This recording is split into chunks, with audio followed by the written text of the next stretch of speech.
Okay, good evening, everyone. Welcome. It's great to see you here on this rainy evening, and welcome to all of those who are attending remotely.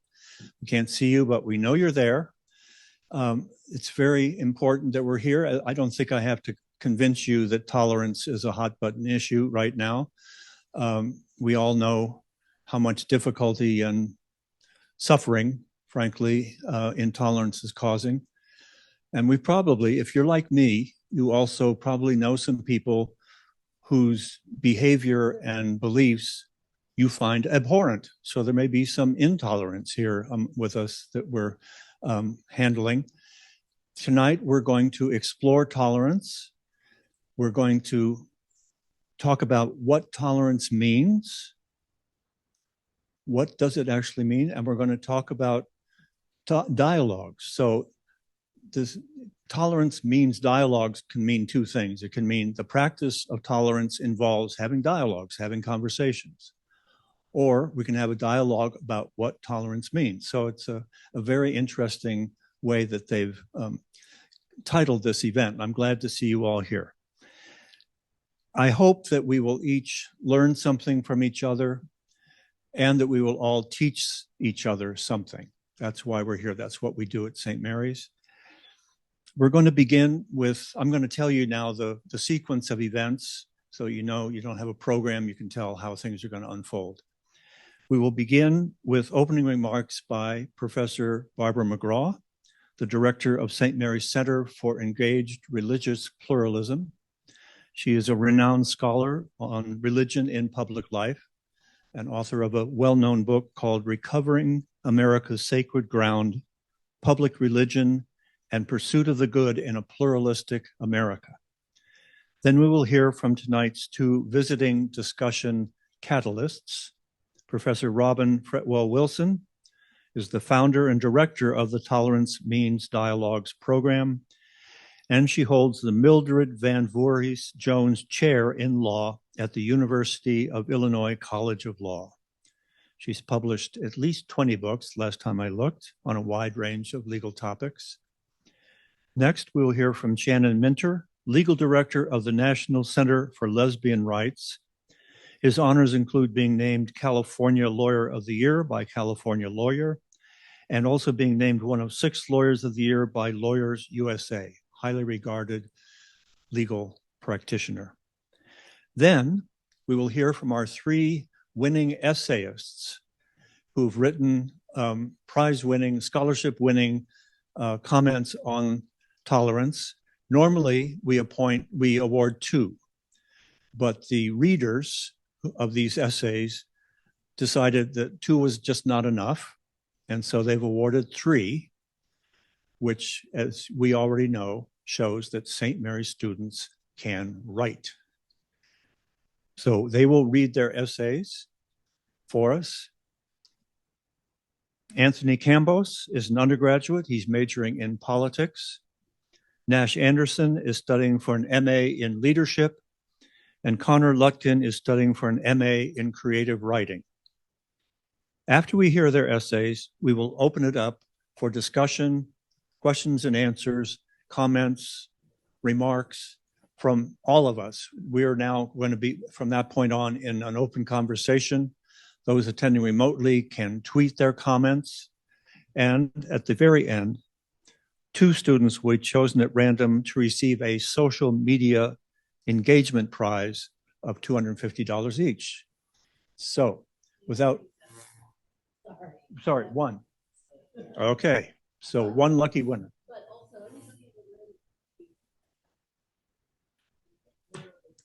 Turn your mic on. Anyone in the room can tweet to the hashtag, and we ask that a student accepts the award. So I brought a checkbook just so you know. Okay. We're serious about that. She has the money. All right. So I think we're ready.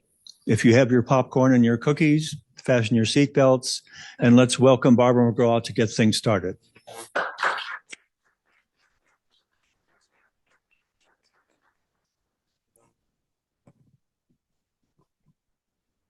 So good evening, everybody. Thank you for coming.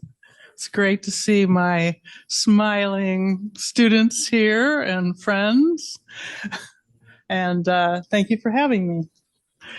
I'm going to go on the positive and idealistic to get this conversation started. And I want to start with a question. And this is that question.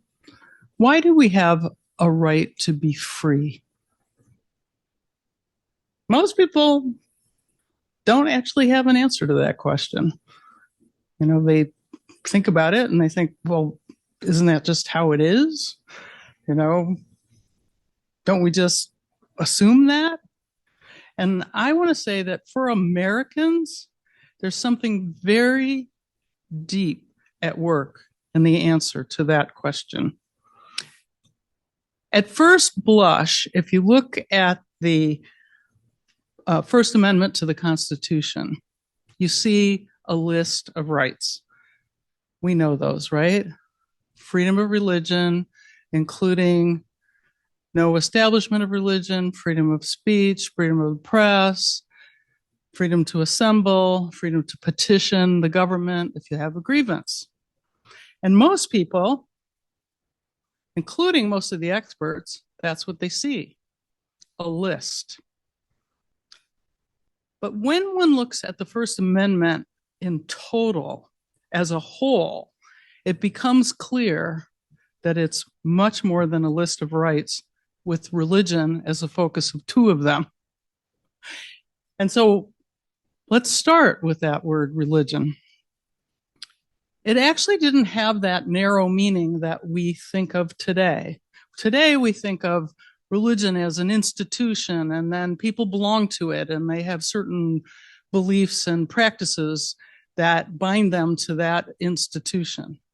But that meaning of the word religion actually didn't develop until the 19th century.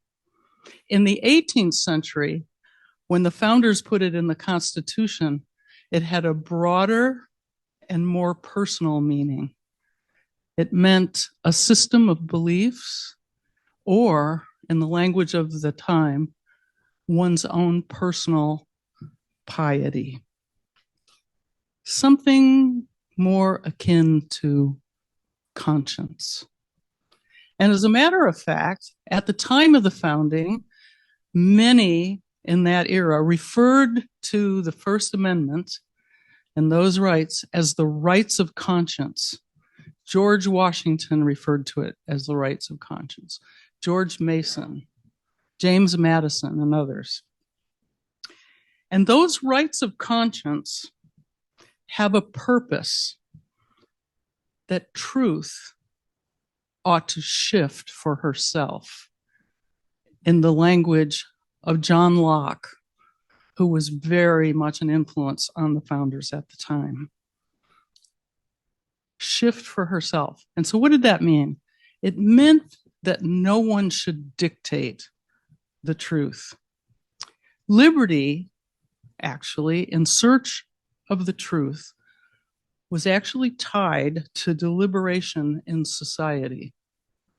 As Jefferson wrote, she, truth, is the proper and sufficient antagonist to error, and has nothing to fear from the conflict, unless by human interposition she is disarmed of her natural weapons, free argument and debate. In other words, freedom of conscience and its expression have a public purpose. And here we're not talking about conscience in the sense of, you know, how you feel, maybe shame or guilt or something if you've done something you don't think is right, you know, and there's a problem or something like that. You know, that kind of Pinocchio idea of let your conscience be your guide, that kind of idea. For the founders, they were talking about something much more profound. They were talking about the insights, intuitions, messages, revelations, signs, and inspirations of conscience. And the First Amendment actually opens up a forum for deliberation among the people. And the ideal is that in that forum, the inspirations of conscience can be expressed and people can associate together, having access to a press, which is not just the media, but books, articles, everything, right?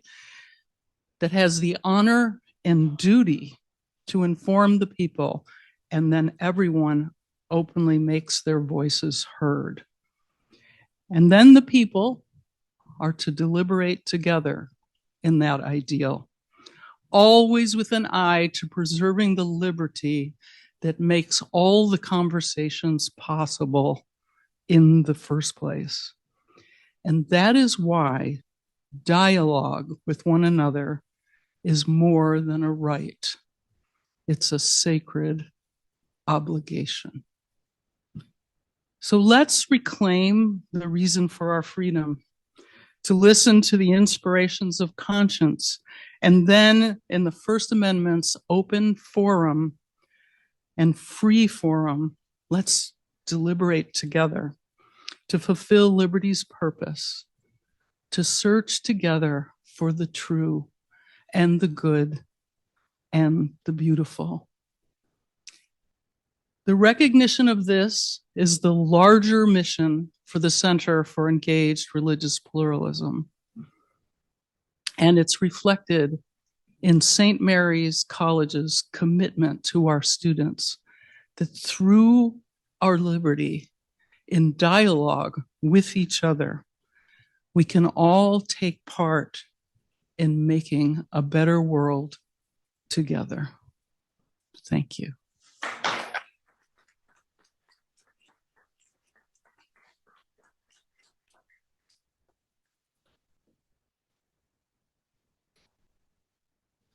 Goodness, that was so beautiful. I love this project, and I'm just so honored to be here tonight and to be part of this. You know, for the past 30 years, I've worked as a civil rights attorney in the LGBT movement. I've seen so many positive changes that allowed so many, people in the LGBT community to live in peace and safety, to be able to create families and go to school and even become judges, legislators, public officials without having to hide who they are, living in shame or fear. In fact, I just want to briefly mention being here tonight is very special to me. 22 years ago, I represented the surviving partner of a woman who was a lacrosse coach here who was tragically killed by her neighbor's dogs. And they had been unable to marry. They would have married if they could. That time they were not able, there was no country or state in the country where you could marry. And I represented her surviving partner in a wrongful death suit. And it was, we had to set a precedent, and even for her to even have standing to bring that lawsuit. So it means a lot to me to be here tonight. But, it's a real mark. I mean, when you think about it, that'd be unthinkable today and thank goodness, but we are living, after all that progress, we're living in a time in which these issues relating to LGBT people and differences of all kinds, whether it's race, religion, gender, politics, are once again being used to create division and conflict. And I'm seeing this in my own church, the United Methodist Church, which is undergoing just a heartbreaking split over these issues. And we're seeing these, what are to many shocking Supreme Court cases that are turning back the clock on rights that we thought were settled, from voting rights to affirmative action to reproductive freedom to LGBT equality. And just in the past few years, it's really been about the past 3 years, we've seen this growing number of states just with kind of ferocious energy going after this teeny group of transgender kids, one of the smallest, most vulnerable minority groups in the country. And just like in the past 3 years alone, half the states now have passed laws completely banning transgender kids from playing school sports. And also about half have passed laws banning medical care for transgender kids. So it would be very easy right now, and I have my moments, to give in to cynicism or even despair about the possibility of overcoming these divisions and finding some way to live together. And I think, you hear people talking about the idea that, well, maybe we should just separate into two separate countries. Or I think it's one politician put it recently, we should just have a national divorce. But I do not believe that for many reasons. And I love your concept that we have a sacred obligation to try to be together and reason together. But I mean, just the fact that we're here tonight, we're having this conversation, and it's just not even a healthy notion that we could divide our country or just our communities into, red and blue enclaves. I mean, it's not even realistic.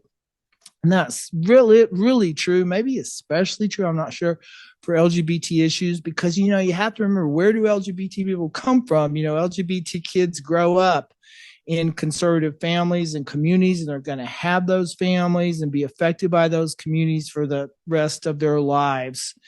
I think about, my own case. I grew up in a very conservative family in rural East Texas. I had the best family. I had this wonderful, loving family, and just the happiest childhood a kid could have until, I started to figure out, oh boy, I'm different in some way. I mean, I'm transgender. I was born female. I was raised as a girl.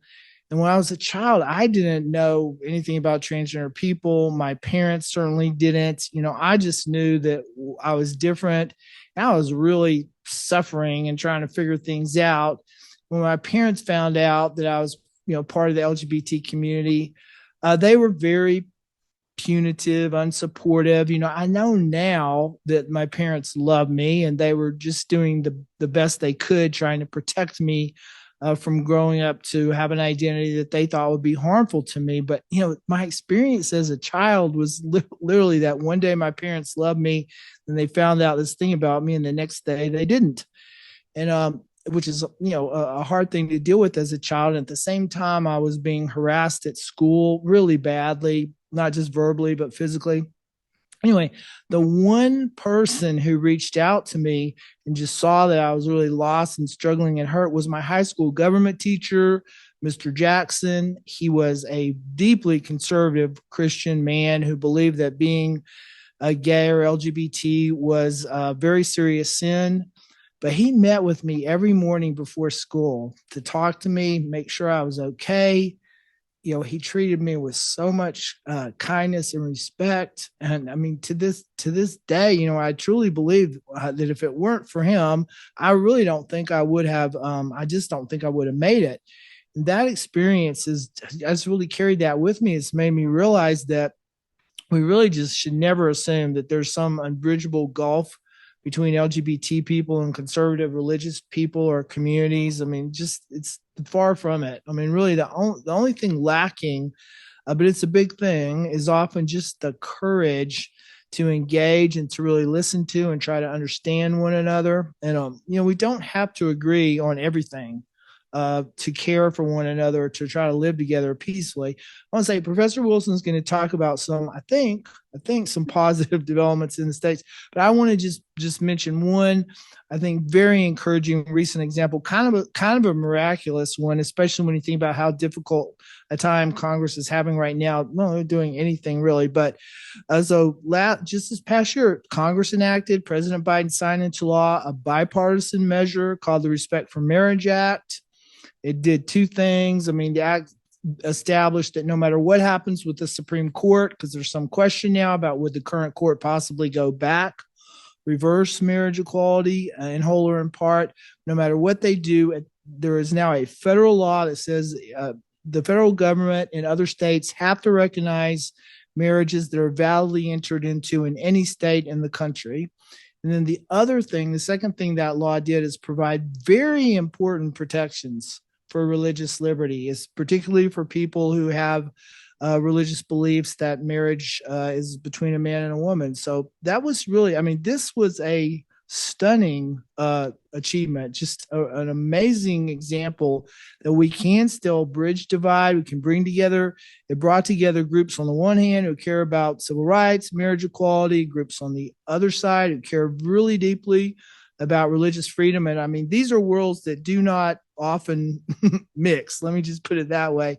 And it passed with strong bipartisan support, endorsed by many conservative religious organizations, National Evangelical Association, the Church of Jesus Christ of Latter-day Saints, many others. So, as one newspaper at the time noted, Professor Wilson had a lot to do with this law passing, but as one editorial noted that at the time, this really wasn't a victory for like one party or the other, or even for like gay people and conservative religious people. It really was a victory for the democratic process and just a validation that we can still, work together and work across what seemed to many like really unbridgeable divide. So I'm just going to end on that positive note. Just thank you all for being here, being part of this, and being part of what is a peaceful and hopefully even loving approach to our political conflicts and divisions. So thank you all very much.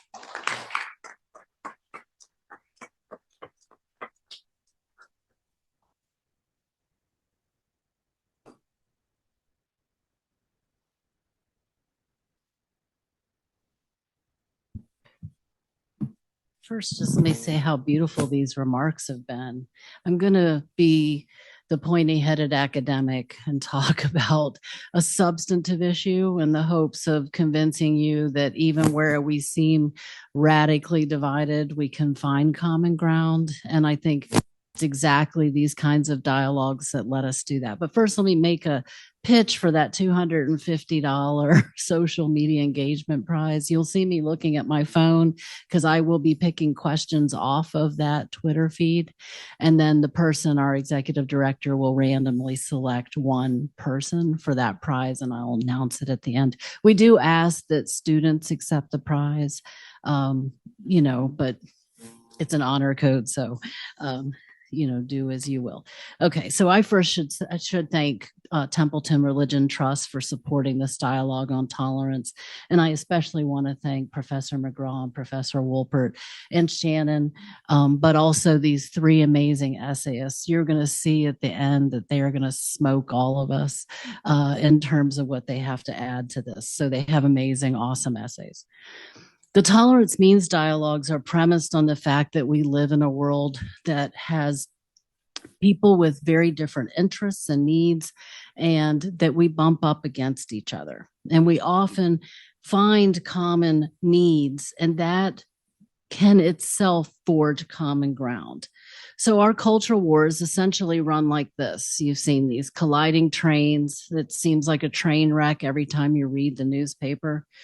And the notion is that we have different rights or needs and that they're inherently at loggerheads like colliding trains.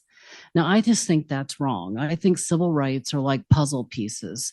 In fact, you see the puzzle pieces in the Respect for Marriage Act that Shannon just discussed, needs of a religious community, needs of the LGBT community to not live in fear that their marriages could be taken back because the composition of a Supreme Court changed. And those needs were made to fit together like puzzle pieces are made to fit together. And that is the work of serious lawmakers. It's hard work, but it can in fact be done. And it's a very good example of it having been done recently. Now, I want to ground this in some successes in the state, I hope, but it's hard sometimes to understand what do we mean when you say this can be done. So I want to drill down on a particular thing. So I'm going to focus on babies. Okay, after the Supreme Court decision in Dobbs, everybody know Dobbs? I know I sat at dinner with lots of pre-law students. Love that. So Dobbs, of course, is the U.S. Supreme Court decision that rolled back Roe v. Wade and took the question of abortion back down to the states, where we've had lots of fracturing. Now, one of the near-term things that you might expect is that you will have more pregnancies come to term in the near term and more babies. And not all of those will be wanted babies. And that takes us to a really important pitched culture war today, which is what will happen with the foster care placement and adoption placement of those kids. And this is a place where we've seen, I think, a particularly horrible culture war. And I'll talk a little bit more about that. But even before the Supreme Court's decision on abortion and Dobbs, there were 406,000 kids in foster care, awaiting adoption and awaiting a permanent placement in a permanent family. And with less access to abortion, I think we're going to have even more kids in needs of families. Now, I'll tell you, this matters deeply to me. I'm an adopted child, and my family changed the whole arc of my life. Being adopted, absolutely, I think, is the thing that is probably the most formative to me in my life, my parents. Before I was adopted, I was fostered. And I think the culture war clash over children that has evolved has been a really horrible, ugly, unfortunate clash. So what does that clash look like? Let me start with who's actually adopting children. So the biggest adopters in America happen to be LGBT couples, single women, and many, many religious people. We need all of those folks to do this work. We also know that some of the agencies doing the best work in trying to get children placed into permanent homes or fostered are religious agencies. They are actually magically good at finding families for children. Maybe in your own churches, you have heard sermons, suggesting that people actually adopt. So it's a calling for many churches. Now, some of these religious agencies have declined to serve families that do not share their belief. And as one example, in Christ. So this is a Tennessee couple that you can see here that was turned away because they were Jewish from a Christian adoption agency. Now, these agencies, it's hard to project yourself into why would they possibly turn someone away. But as I understand the conscience concern, to use that term, as Professor McGraw did, they feel that they can't certify the adults as a family under their own faith traditions because they wouldn't see, for example, an LGBT couple as married, would be one example. Now, on the other side of that, we have adoption agencies that have closed rather than violate their religious convictions. This happened with Catholic Charities of Boston, which had placed children for adoption in Massachusetts for 103 years before asking and not receiving from then Governor Mitt Romney in the Massachusetts legislature some accommodation. It just wasn't forthcoming.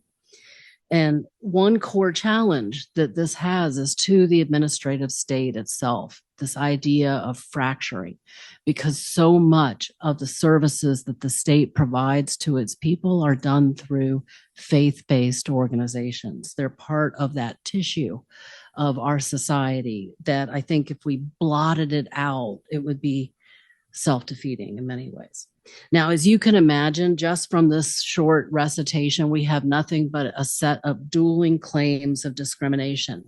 Agencies claim religious discrimination, couples claim religious discrimination in the case of the Jewish couple, or discrimination on the basis of sexual orientation in the case of gay couples who have been turned away. Now, what you also see across the United States, so here really is the pointy-headed academic. I'm going to show you a series of maps for just a moment. But what you see is two distinct trends in the states. So on all the bumpy sections of this map are states that bar discrimination in housing, hiring, or public accommodations in particular included in some states, including adoption agencies and foster agencies. So these states say that couples cannot be turned away, and they sometimes have proactively, even before a couple has been turned away, refused to contract with that agency. I'll come back to that in just a minute. And then all the blue sections of this map, there's a cross current, and this is an awful lot of the country, that gives specific laws that give agencies the discretion about what couples to help, so long as the agency makes a referral. And then you have even more states here, like Alabama and New Mexico, that take a kind of common sense rule and say, okay, if it's government money, then you have to play by government rules. But a private agency that's not taking government money, it could serve who it would like to. And then you see states, I'm sorry, well, I thought I had another state there, but I seem to be missing it. You'll have to trust me, like Tennessee, that require that that don't even require a referral before they allow an agency to turn a couple away. And so let me say that again. An agency in Tennessee could turn away a couple that wants nothing more than to adopt or to foster without even telling them who else can provide that service. Now, I can tell you, if an agency had told my parents that they weren't the perfect family for any reason, and therefore that they were not qualified to adopt from them, my father would have just left. And that would have been the end of it for my sister and me. So I think we can't afford to lose families like my family, but neither can we afford to force out agencies that are really good at what they do. So the policies on these maps are not only cruel, but they actually frustrate the very project of trying to get children into loving families. Now, I think this is what Justice Kavanaugh was getting at in a recent case called Fulton, which was about an adoption agency in Philadelphia. And there, the city of Philadelphia denied a contract to a religious agency, even though it had never turned anyone away, on the supposition that they would refuse to serve a gay couple if they ever presented. Now, the courts are frustrated that these questions present as black and white, win or lose, without any thought for a middle path. And so Kavanaugh, you can see here, talks about the balance between two important rights recognized by this court: the right of religious belief in the First Amendment, as Barbara discussed, and the same-sex marriage right, as Shannon discussed. And he said that when those rights come into conflict, all levels of government should be careful and should often, where possible and appropriate, look for ways to accommodate both interests in reasonable ways. Now, there is a state that has done that recently. Here's Tennessee. Sorry, it's out of order. But the state that's done that recently is Utah. It took a very common sense device to say that no couple should be turned away and no agency should be closed. And it was nothing more complicated than to put all of these agencies in a consortium so that you had all hands on deck.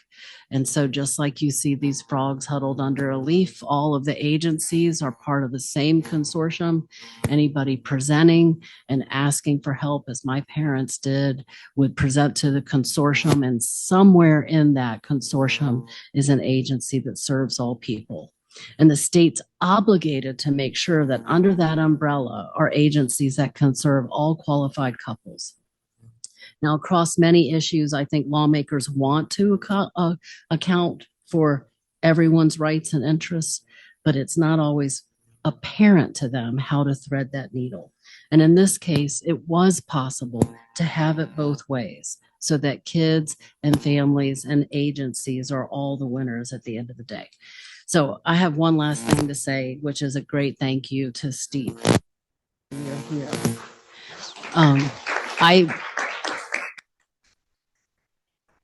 We had this conversation when I was here last year and cooked up the idea of doing a dialogue on tolerance. And here we are a year later. And it means a huge amount to me from someone who has spent so much of his life teaching and inspiring people to be talking about tolerance with you and with him at the helm. Thank you.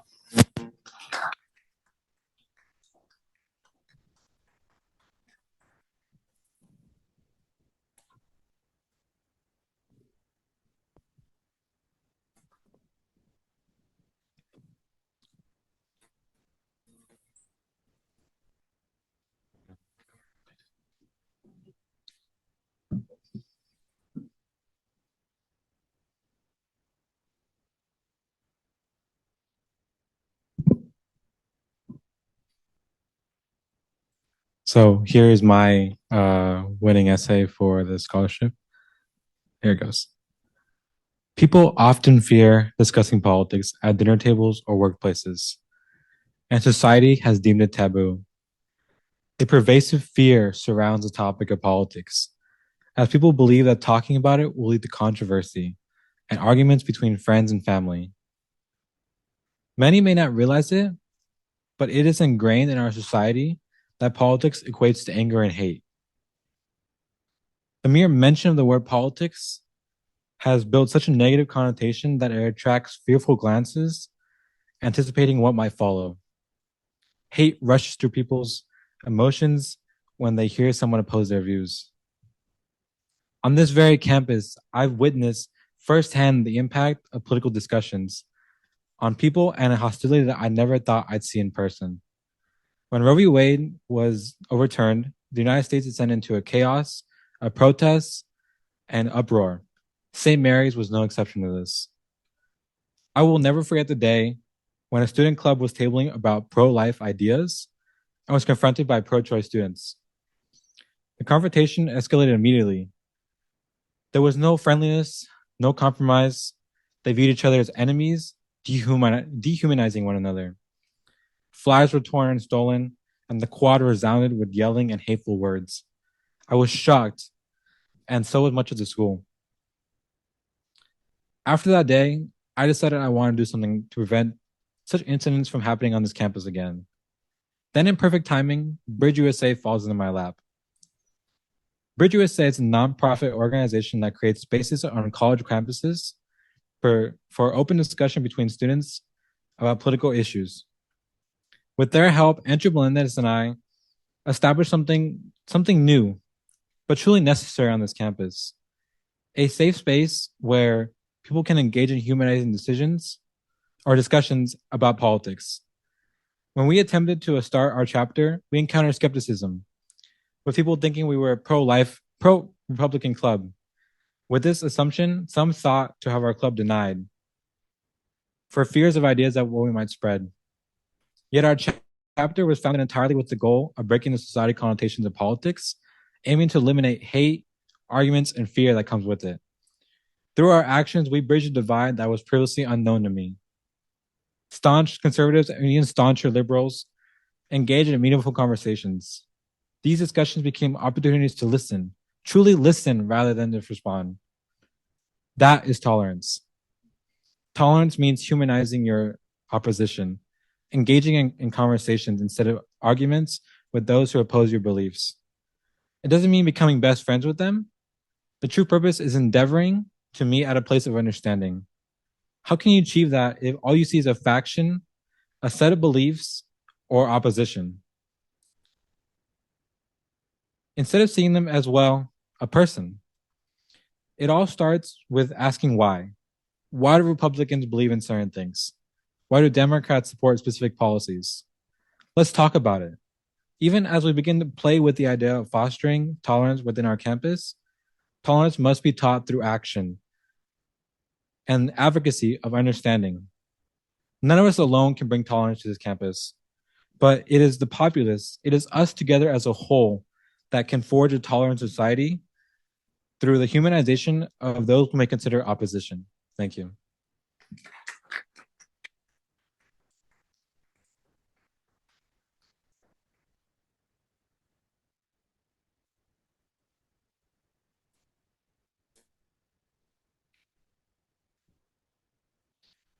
Thank you so much for those opening remarks. And here's my perspective as well. To me, tolerance is a mindset and a lifestyle. The question is, how do we embody tolerance? I believe it comes down to a simple yet difficult action: having open dialogue, a conversation where individuals open their mind and heart to the world around them. Conversations can easily be blinded by biases, values, and ignorance.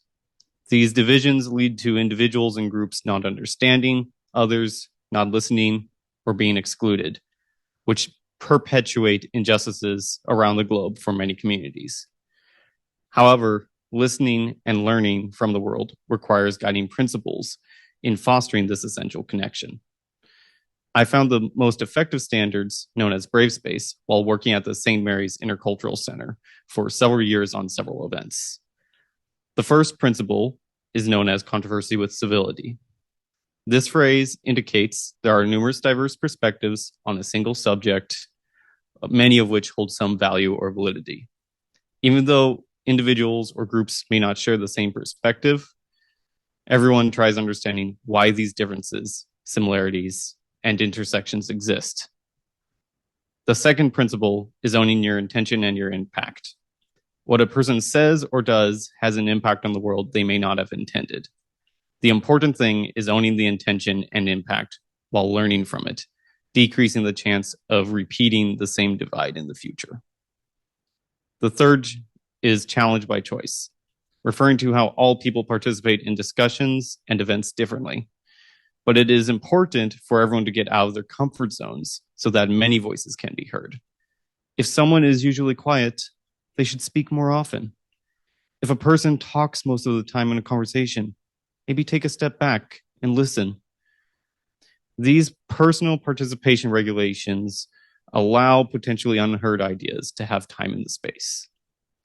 Fourth is no attacks, where people should not attack a person or group over an action or statement, but rather question and unpack it until understanding and removal of hate are achieved. Lastly, respect is an essential concept for carrying out the previous principles in conversation and interaction. Polarization is caused by clutching opposing viewpoints without listening to or understanding other perspectives. But Brave Space overcomes this obstacle. I worked with the IC and diversity groups on campus on numerous events and initiatives to improve our society with these principles, whether it was an information session on critical race theory or a potluck with food from multiple different cultures. A world where all voices are heard in a sincere symphony of tolerance is possible. My mission is helping and learning from communities facing discrimination based on ethnicity, sexuality, gender, or whatever else. This desire to protect human rights comes from economic and political microaggression experiences and is propelled by advice from my mother. Have courage and be kind. It takes courage to leap into action against injustices, and kindness for listening and working with others. We should not be talking at each other. We should be talking with each other. So to me, tolerance means we have brave spaces.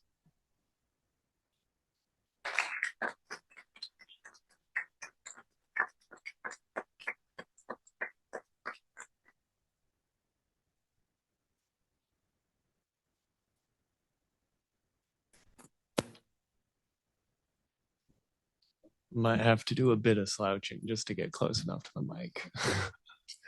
All right, here's my essay. One of the first places I went with my now boyfriend was a cafe in Denver with a Bible quote on the wall. I can't remember the specific words, but it was a call to accept those who sin, accept us on this earth for the good of one's own soul, because God will judge us in the end. This is what tolerance is not. It does not have an agenda. It does not have a metaphysics. It doesn't come from a place of superiority. This September, I was picked up from the St. Mary's campus by a rideshare driver who chatted and laughed with me the whole way home. He told me about his family and how driving part-time helped him pay for this car, this big SUV with plenty of space for rowdy kids in the backseat. He kept calling me sir and gentleman, even though I was wearing a skirt and stockings, eyeshadow and eyeliner. I think the question of pronouns simply did not occur to him. I got the sense that he had seen me, taken me in, and had shrugged to himself, had told himself, I guess this is what the kids are into these days. This maybe is what tolerance is, not a perfect understanding of one another, but a willingness to look for similarities before looking for differences. Weeks later, I was standing in line at the Pleasant Hill Safeway after a nerve-wracking walk through the neighborhood, during which a woman had shrieked at me from the back of a pickup truck for how I was dressed. When I got to the front of the line, the checker asked how my day was, and I told her it was only okay. She recognized me, I think. I'm a regular at that store. She, too, took in what I was wearing, the skirt and the crop top, and intuited that today had been a strange one for me. She did not say anything about it. She smiled more warmly than normal and laughed when I ventured a joke and called me dear. I left feeling better than before. Too often, we try to codify our kindnesses, to justify them. This is the beauty and terror of words, that they are able to make any point of view seem reasonable. With enough words, one can convince oneself that judgment is tolerance, that divinity demands punishment. Tolerance is not about stringing the right words together in the right order. It's about the emotion underneath. And that, fortunately, is a much easier thing to understand and control. A question each of us can ask ourselves. Do we want to act out of love or out of fear? Thank you.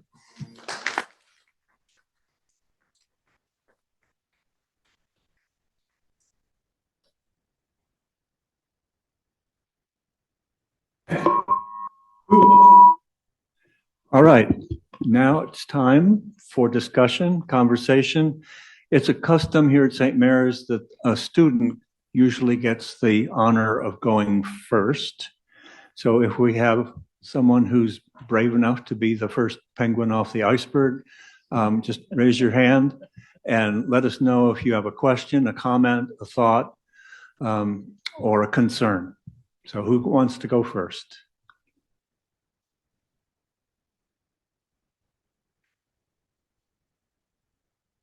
Yes, please.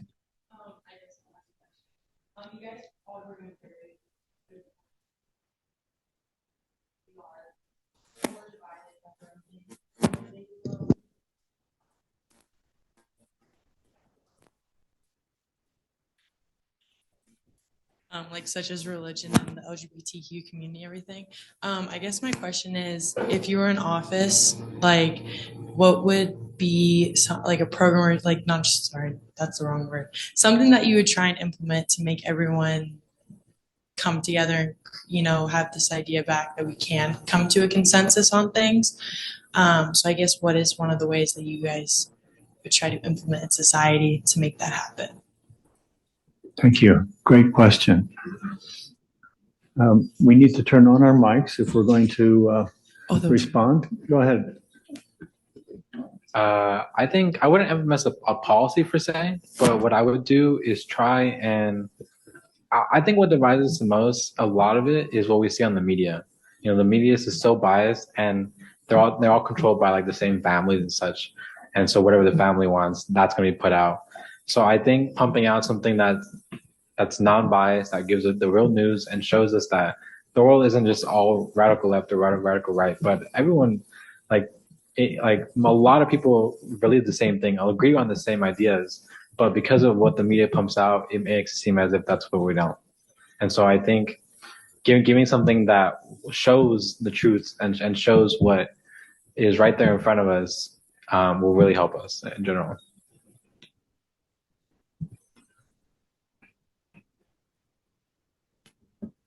So first off, I would not be in a politician office to begin with, but if I was, I would personally hold more town hall meetings and have the Brave Space guidelines as this is why we're here. What are we talking about? And just bring in as much of the community as possible and just remind them, we're just here to talk. It's not about making a concrete discussion. It's not about making a concrete decision at this moment. But what do all of us feel? What do all of us know? What do all of us think? And from that, then we can move forward. And whether that is the town hall implements something or the politicians together come up with something and introduce it back to the people, but it starts the dialogue at a grassroots level that everyone can contribute to and where everyone's voice is heard. I wanted to add, I'm thinking about Abraham Lincoln. He was president during the worst polarization in the history of this country. And I imagine that if he were president today, he would begin by lamenting. He would call out our suffering, our sorrow, the loss, the agony that we're going through, and name it, rather than trying to channel it into anger or retribution or conquest. But really, he would say we all should be grieving right now. The second thing that he did was he didn't appoint a cabinet of people who agreed with him. He appointed his adversaries, people from all different parties, Southerners and folks who didn't think like him at all. And he wanted them there. He wanted multiple points of view at every discussion he had about what's to be done. Now, he wound up doing what he was going to do, but rather than having everyone trying to say what would please the president, he wanted people there who would challenge him and criticize him.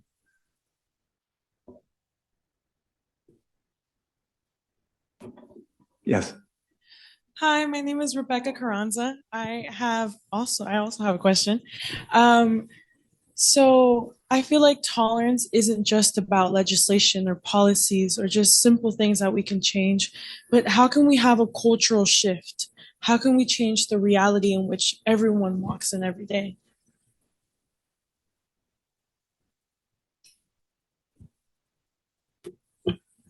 That's a really good question. By which I mean I'm not entirely sure. But I honestly think that thinking about it and considering it is the first step. I think putting positive intention into the world matters for a lot, and considering the emotions with which you're treating people and the kindnesses is important. Also, just the narratives we tell make a big difference. Making space for people with diverse perspectives, whether that's in politics or in storytelling and fiction, it can have such a big impact. I know that's part of the reason why I'm on the path I am now. I think one of the things that is happening in the division is that we're forgetting what it is that makes America America. And just like in a regular organization, there's a mission. And when there are problems, you look to the mission and serve the mission in the conversations that you're having. I think the nation has a mission, and I gave you a little piece of it in my opening talk, but I also have pieces on equal dignity and other things as well. I actually don't think Americans are as divided as we think about our fundamental American values. I think there are people on the extremes who want to move towards the fascism that we talked about, or some other, kind of ideology that takes over. But that everyone I talk to, and I'm trying to do a research project on this right now, as a matter of fact, I just think Americans really buy into the principles underlying the Declaration of Independence, that we are created equal, whatever anyone means by that, and that we believe in life, liberty, and the pursuit of happiness. And that, yes, that's very idealistic, and people have very different ways of thinking about how we bring that forward.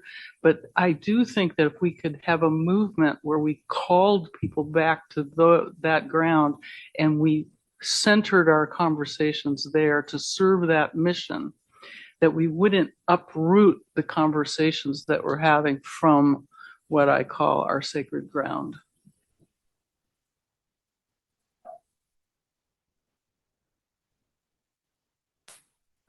I think Shannon wanted to add something, but I'll say very quickly, I think you're right about the vast majority of Americans. I think we are all captive to tiny little edges of the extremes who are heard. And the rest of us, sometimes are afraid to, rebut either end of those extremes because of the social consequences. We haven't talked about cancel culture, by the way. I don't know why nobody's tweeting for the $250 prize, but at any rate, I'll just, but part of the cancel culture is social media. And I think that's a difficulty. But the second thing I would say in a cultural shift is that I think we have to realize that when we protect others, we are protecting ourselves. And that we have to give others the freedom to be who they are in order to enjoy that freedom and liberty for ourselves. And if we can start there, then I think we'll get to better policy. Well, I love that question so much. Yes, that is, we definitely need that cultural shift. This made me think of this wonderful book I just briefly mentioned by Danielle Allen, a political philosopher, called Talking to Strangers. You know, I love that book. I love her. But you know, she says that even though the motto "E pluribus unum," out of many one, she's like, that's really not the best model for American democracy. The better model is the concept of talking to strangers, talking across differences, and recognizing it. Yes, we're all in it together, but that doesn't mean we all have to be one. But and I just wanted to say, Connor, I think that your essay really modeled that, modeled like resilience, empathy, you know, hearing where people are coming from and not getting hung up on, you know, they're not using exactly the right words or language, but you could still recognize the fundamental desire to connect as a human being underneath that. And I love what you said about looking for similarities before we look for differences. That really just jumped out at me. That's so powerful. Thanks for saying that. And I did want to also bounce off something Robin said about protecting others equals protecting ourselves. It goes back to that idea that equality isn't taking slices out of the pie, which I think is a big thing to remember. Some of the most transformative experiences I've had have been stepping into different spaces. And I would like to add that as an answer to the question. If you're looking for something to do to create positive change in the world, enter different spaces as an observer or a supporter, be an ally, go and join a BIPOC event, a queer event. People are looking to connect, and you'll find the most supportive groups there often because it's centered around connection, empathy, and finding solidarity.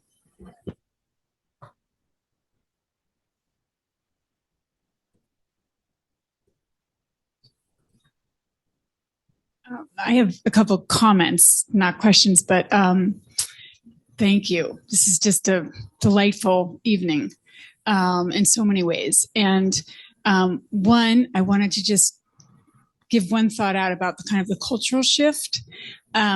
So much of what moves us is unconscious. And the unconscious narrative around scarcity, I think, relates to what you were saying around, like, can we actually shift to a place where there's an unconscious belief that there's enough space for you to have your belief and for me to have mine and for you to be you and for me to be me. So I think anything we can do to kind of notice when we're in that scarcity mindset allows us to shift. The other thing is that where we put attention grows. And I do think that we really need to call people like strongly into noticing where democracy is working. Like, it's working in this room. It's working in a million places where you all have called out. And I do think there's a different narrative that's dominant, and it's not that in this moment for most people. And we need to, it's one thing we can do as individual people is frame the moment the way we see it. And to be able to say, you know, yeah, we've got a lot of work and a lot of division, but there's a lot working and there's a lot possible. So I'm so glad everyone in this room is testament to that. So thank you for making it happen, all of you.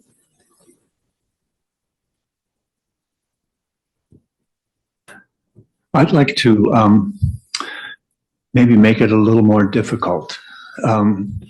We've been praising tolerance and endorsing it and talking about how to practice it. My question is, how does tolerance respond to intolerance? If the point of tolerance, as Barbara said, is to allow truth to engage with its antagonists, and we often think that the enemies of truth are ignorance or error or apathy, but what if it's intolerance as a clenched fist, as a aggressive, non-reasoning, non-conversational, not interested in listening but wants to silence that which it disagrees with oppression. At some point, tolerance has to defend itself. It has a right to survival. Otherwise, intolerance can eliminate it. So there has to be pure tolerance, I think, is a danger. That it's a paradox. We have to not tolerate intolerance in order to preserve tolerance. That's my comment, and I'm interested in anybody's thoughts.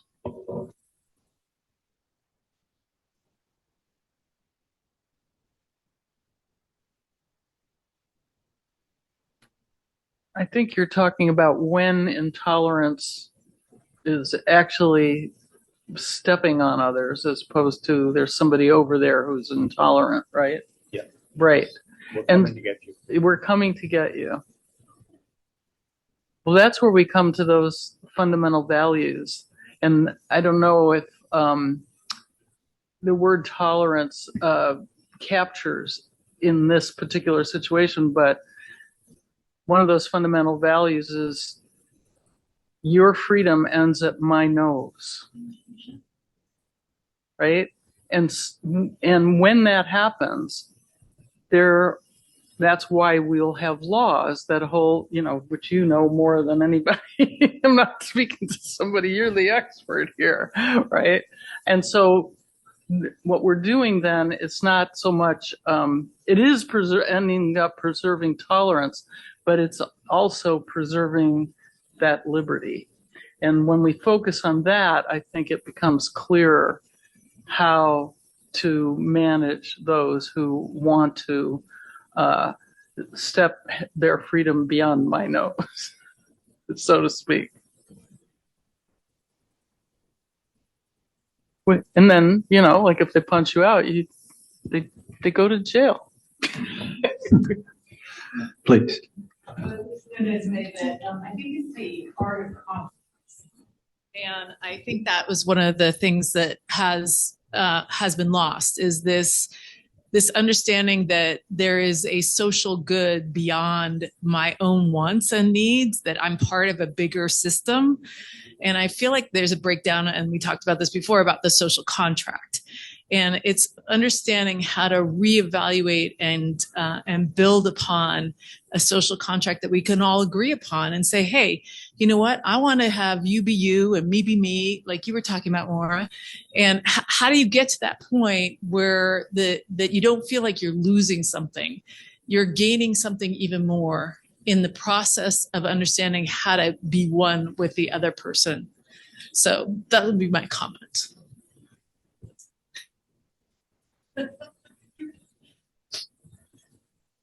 Can I feed in a social media question?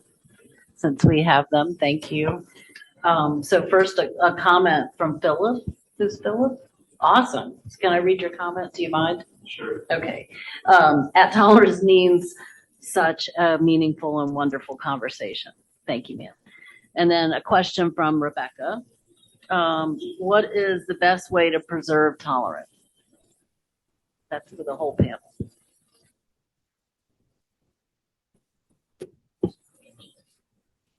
I feel like that's similar to what you were asking about when tolerance meets intolerance. What do we do? And there are times I personally believe in diversity of tactics. I believe that there's times when you do have to take a stand. I think that there are some times when protesting or saying enough is the correct decision. Absolutely. I think also that being aware of the reasons that you're doing that is important.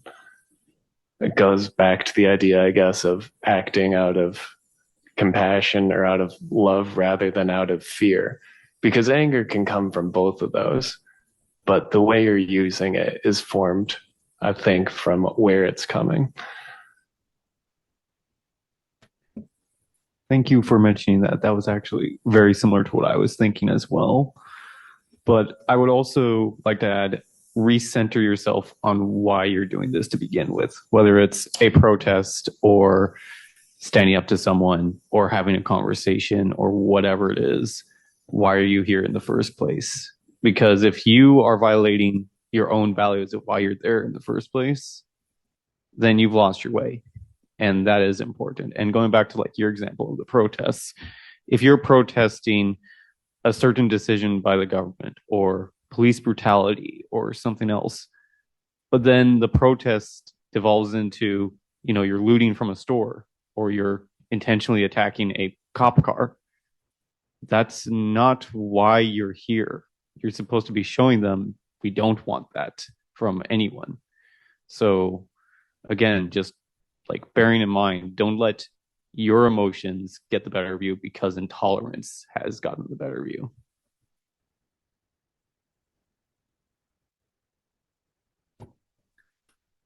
Many times, grievances explode into acts of violence and intolerance because they're not being addressed. Because when people say we're hurting here or we're lacking something, no one pays attention or they feel like no one's listening. So cultivating tolerance means taking seriously people's needs, unmet needs, their concerns, if their life is in danger, if their healthcare is missing or whatever, if they're not safe, if they're not economically secure, they're going to be easy prey for demagogues.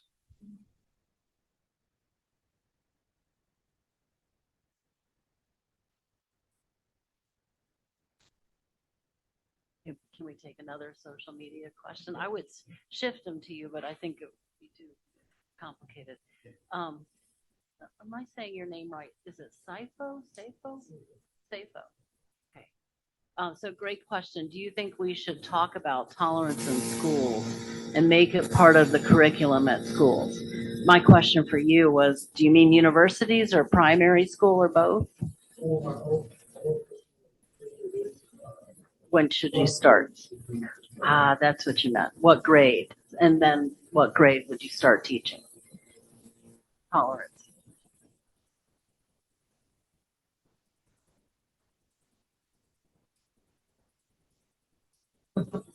Yeah, I think so too. So the audience, it's Rebecca, right, said from the very beginning. I think that's a great point.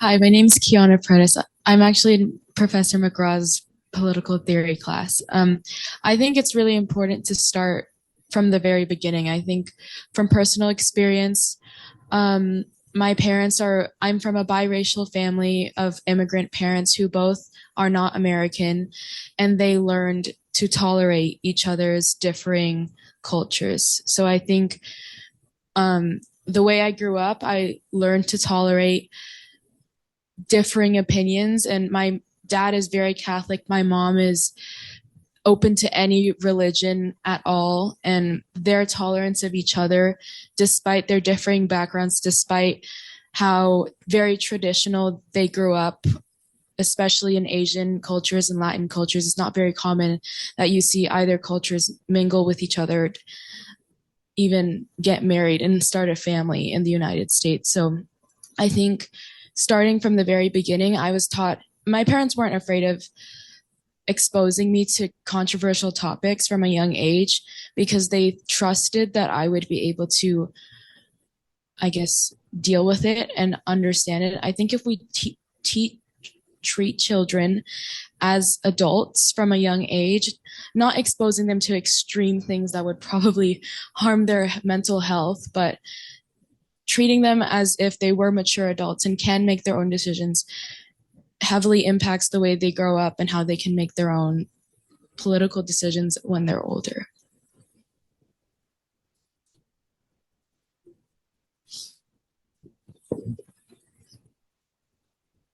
I'm just gonna piggyback off of what everyone else is saying. I do agree with Kiana saying like we don't need to teach extremes, because in my mind, kids are very impressionable. But since they are very impressionable, if you teach them a way of like, you know, viewing people, of like seeing everyone as equals, they're more able to catch on and adapt to that. And then as they get older, they'll implement that into their everyday society. And I think we can safe to say the older generation, I love them, everything, but it's harder to teach them new views and how to, you know, adapt their mind, change the way they think, because they've been set in this setting, this mindset for their whole lives. And now they're introducing them to something that is completely different. And so I think that's why at a young age, when you teach them such, you know, about equality, about all this stuff, like everyone's the same, we're all equal, we're all human beings, no matter your ethnicity, race, or anything, nationality, that will carry on with them as they're adults. And that will then, it's like the domino effect. Then if they start spreading it, others will catch on and they'll start spreading it. It's kind of like social media, but in a good way. So just to piggyback off of everyone. Okay, so I'm gonna add on. I was thinking about Confucius and about how I had to read Confucius for a seminar, and there was this one passage that we had to read where this king, I think, was asking Confucius for advice about his people, and Confucius was telling him that you can't correct a tree that's already bent. And you can't impose laws and legislations on people who already have grown up with certain mindsets. You know, it's like it's like trying to exactly what Regina was saying. It's like trying to teach like an old dog a new trick. It's super, super difficult to do that. It's something that has to be taught from a very, very young age, principles and ideals that one must have to grow up with in order to understand what they truly are and truly embody them as a person. Yeah.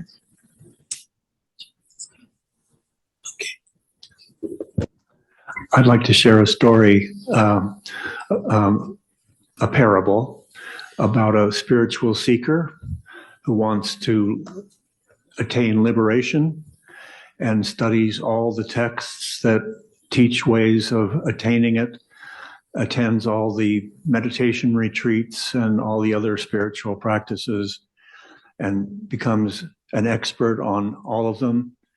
And he still doesn't feel like he's attained illumination. So he goes up to the mountain to speak to the enlightened being who's attained nirvana or enlightenment, and says, "Master, I want to understand how to attain liberation." And the man gets out a couple of teacups and starts pouring tea into the seeker's cup, and it fills up. He keeps pouring, it's overflowing, it's coming down on the ground, he keeps pouring. And the man says, "What are you doing? You can't pour tea into a full cup." He says, "Yes, that's why I can't teach you enlightenment."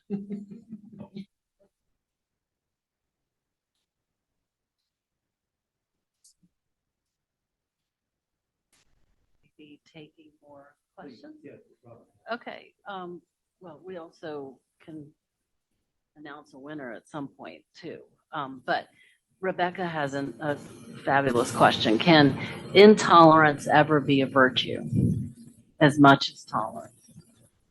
Can intolerance ever be a virtue?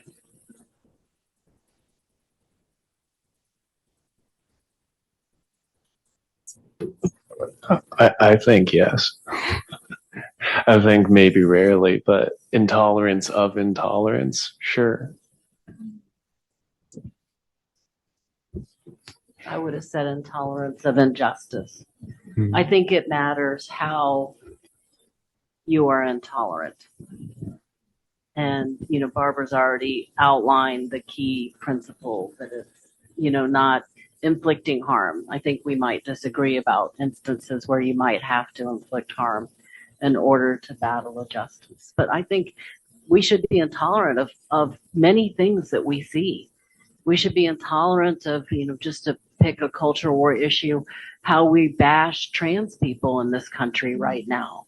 We've taken this tiny sliver of a group of people and demonized them and set them at the center of many culture wars. We should be intolerant of that. And you know many things that make you feel just as mad, right? adoption agencies being closed or turning people away. Both of those things we should not tolerate. The real tough part, I think, is what do you do about it? How do you find that clever answer that allows all of those things to be who they are and to coexist and still reach an outcome that's good and decent for all of us, including those people? I'm reminded listening to you of Dave Chappelle, of all people, and did the SNL opening dialogue after Biden was elected. And one of the things he brought up was that there's this feeling that you get when you see injustice, and the difference between a telling difference between people is whether you get mad at individuals or whether you get mad at that feeling, at injustice itself.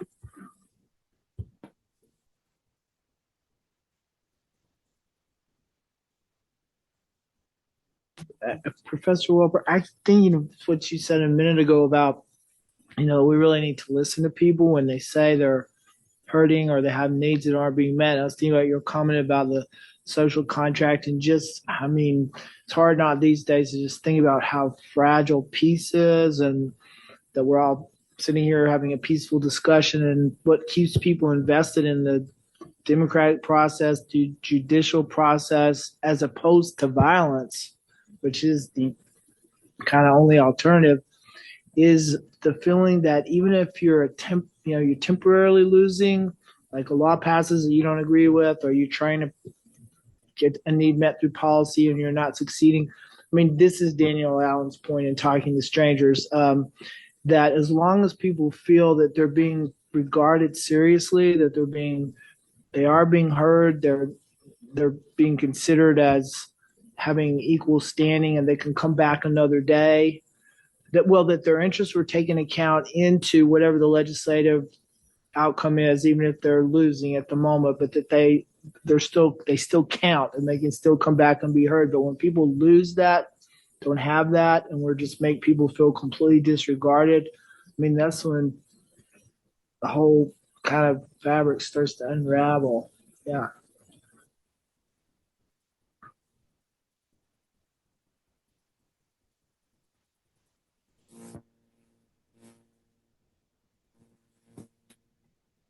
It boils down to just repeating, but saying it another way. I always go back to the Declaration of Independence, and it says, we're created equal. It doesn't say equality is a right. If you look at it, it doesn't say it's a right. It's a fact. It's a fact. Equality is a fact. And from that comes the principle of equal dignity, which is really what you're talking about, and our common humanity, whoever we are.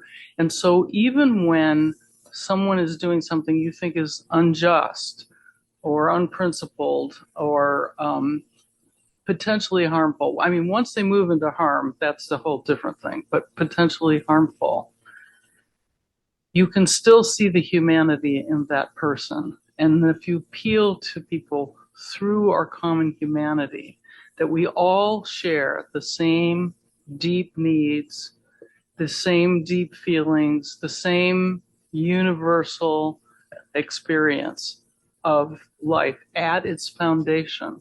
If you meet people there, that's where you can begin a conversation. And that's where what I would call toleration is, because one of the things about the word toleration, it almost has something negative in it, right? I want more than toleration. I want total embrace of our common humanity. And I'm not good at it because I get really mad at people. What it's like. If things are going a particular way, I can get really frustrated, and just like everybody else. But constantly coming back to, we're all in this together. We all need to listen to one another. That common respect has got to be there at the base. And it's right there in the Declaration. Now, Everybody's going to say to me, well, they had slavery. Yeah, well, yeah, that is all true. They were hypocrites to their own principles, many of them. But what I always say about that is we still are appealing to the values they put in the document. So when we're saying we don't like those founders who were slaveholders, for example, we're appealing to the principle of equality. We're appealing to the principle of equal liberty. And that is a beautiful and amazing thing.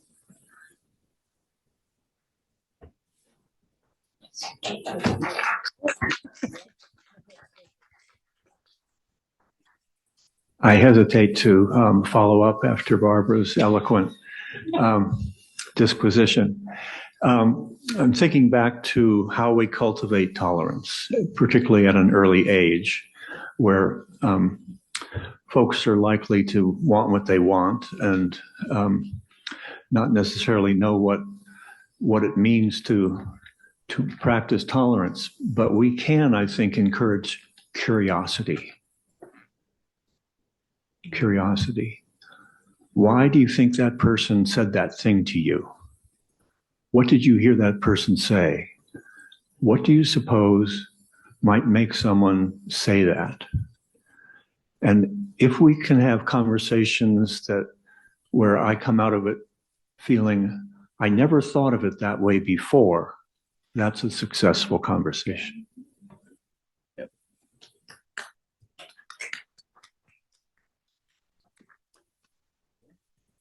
No, but we could announce the winner. I did want to say one thing on the trailing edge of that. I just did a new course at my university about this idea of blending rights and how do you do that and when is it possible. But we did an exercise that was fascinating with a friend from Minnesota.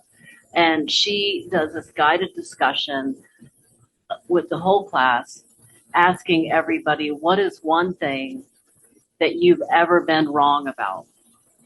And how did you decide that you were wrong? And what evidence counted? And it's a fascinating exercise. Do it at Thanksgiving, maybe not. I don't know. Thanksgiving's difficult already, right? But it's a fascinating exercise. And I think it's sort of the mirror image of some of what you've been saying. That would be hard for me because I'm never wrong.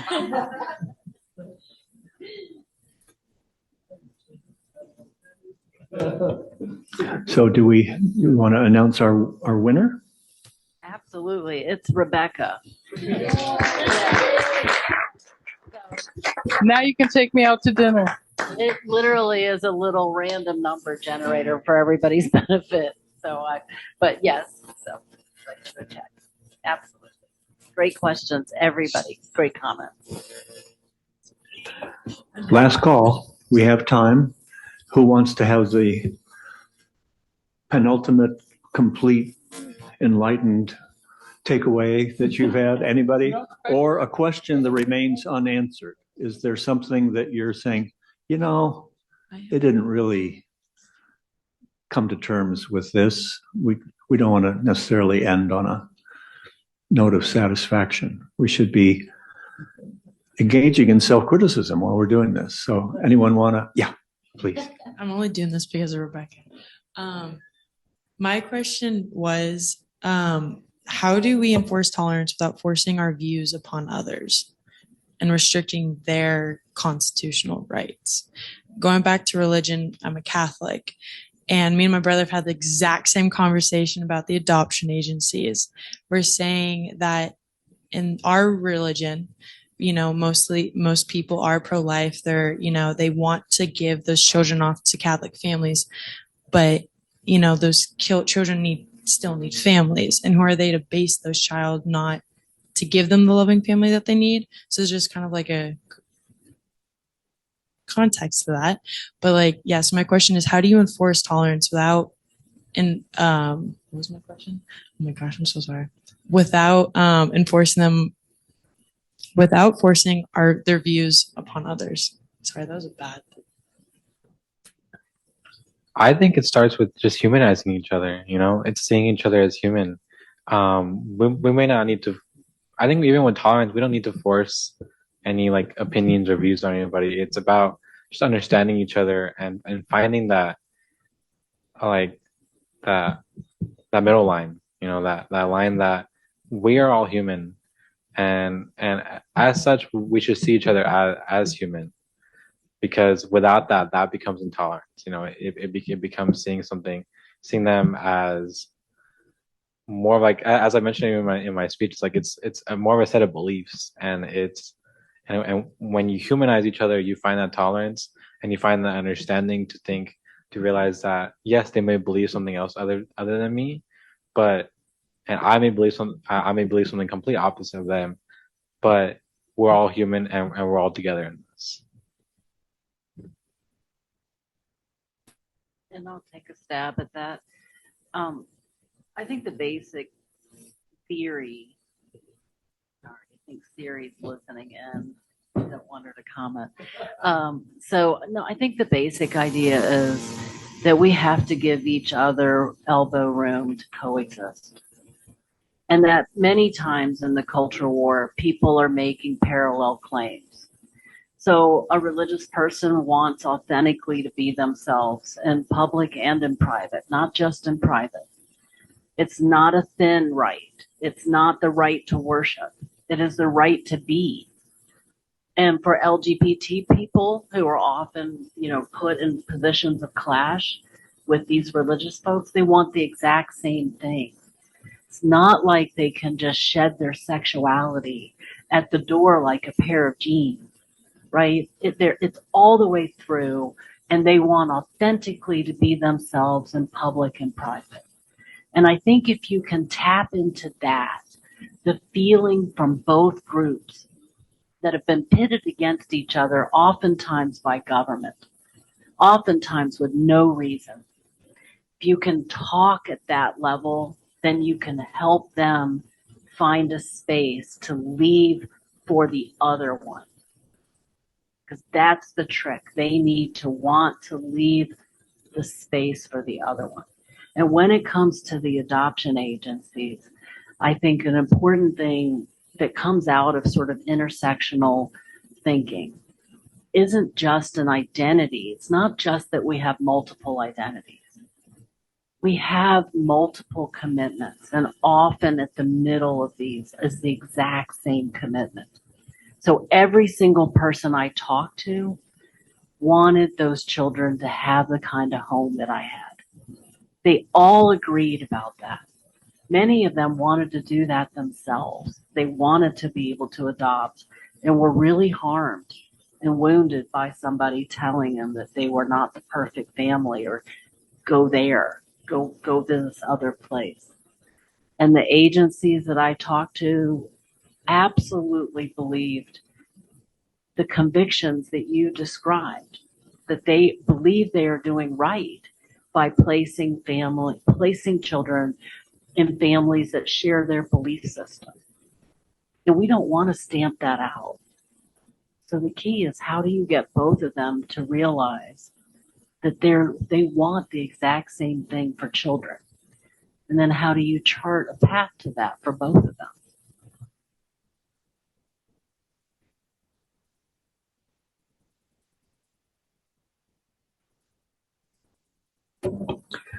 Well, folks, I think we've reached the anointed hour. I want to say how much fun I've had spending this time together, having this conversation. I want to thank all of you. You're wonderful, amazing people. And I hope this conversation will not be the final step in your journey towards understanding, towards authentic and respectful conversations. So bless you all. Thank you, and have a good evening.